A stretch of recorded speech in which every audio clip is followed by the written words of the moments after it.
Okay, what's up? GoFam. Check natin to GoFam kung peke itong mga binin to. Okay, so meron tayo na to. Lagyan lang natin dito. Okay, tapos isa pa. Okay. Alright. So, ang napansin nyo dito GoFam. Saan kaya dyan ang peke? Diba? Okay. So, ang sagot dyan GoFam, walang peke dyan. Okay, so ito yung old na packaging. Tapos this year, September, ito yung bagong packaging. Okay?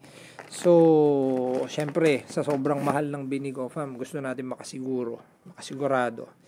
So, mapapansin nyo, kapag yung legit GoFam, parehas na parehas. Kasi nga, bayad tong trademark tong mga ganito. Yung ganito. Bayad yung mga ganyan GoFam, yung font, yung design, yung kulay. So, pag meron kayong nakita na hindi ganyan, sigurado, peke, GoFam. Ayan, yan yung trademark GoFam, yan. Ang nag-iba lang dito ngayon is yung Bayer. Ito, black lang talaga. Ngayon is may kulay na.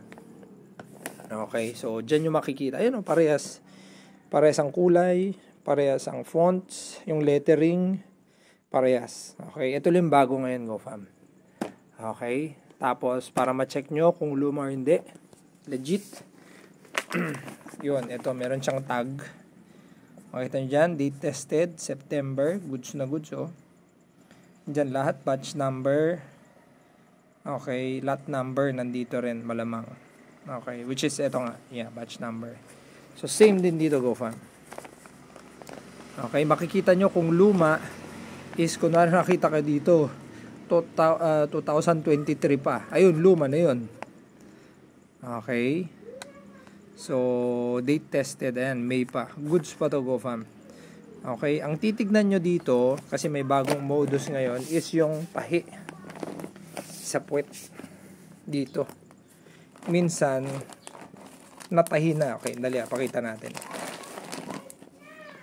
Okay, ito pag natahi na ulit, kasi hindi na to tatama ulit pag makita nyo, pag anong tawag doon, na-rebag siya. Kasi ito ngayon, binibili to ngayon GoFam ng mga 500 pesos tong lalagyanan. Tapos magre-repack sila ng peke na bini. Tapos sa puwet ang tastas. So makikita nyo, so ingat kayo. Dapat hindi na doble. Hindi na doble yung butas. Ayan. Okay. So, ang next na titignan nyo pag GoFam is yung laman. Yung laman dapat, yun nga, hindi tempered, hindi tampered, tempered glass yun. Hindi tampered. Okay, walang napunit, walang natastas, tapos natahi ulit.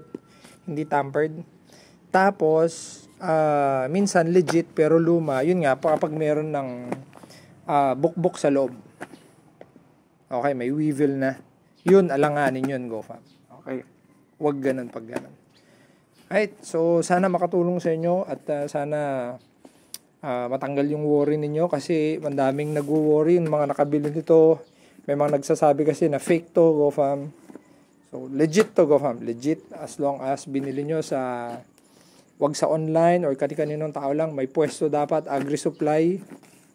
Okay, lalo na mga affiliated sila sa Bayer or DeKalb. Diba? So, yun, GoFam. Okay, so hopefully nakatulong sa inyo. Hopefully makatulog na kayo mamayang gabi. Kasi sayang naman. Pero, isa sa mga pangunahin na nakikita ko na fake talaga is sa pricing pa lang. Alam niyo yun, pag binenta sa inyo ng 2,000, 2,500, matik na yun, GoFam. Fake na yun kagad kasi syempre nakakatempt na gusto mong makabawi, gusto mong makatipid, nakakatempt na bubili ng ganun, pero sayang yung panahon, sayang yung pera, sayang pagod. Daming nadali ng ganun dito sa amin. Tutubo siya pero ang liliit ng bunga, GoFam.